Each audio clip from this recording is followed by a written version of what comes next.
Hello, in this video, I'll give you a quick guide on how to create an N8N account.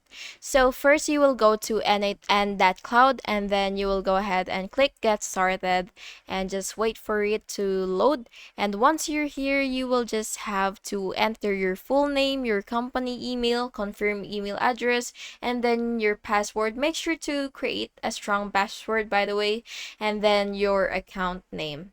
And alternatively, you can also sign in using GitHub or Google accounts. And once you're registered, you will be directed to your personal dashboard. You can now create workflows, install community nodes, and manage credentials from the workspace. And then you can also click create workflow so that you will be able to get started. And that's basically it. If you found this video helpful, please make sure to like and subscribe for more tutorials and guides like this. Thank you so much for watching. Have a very good day.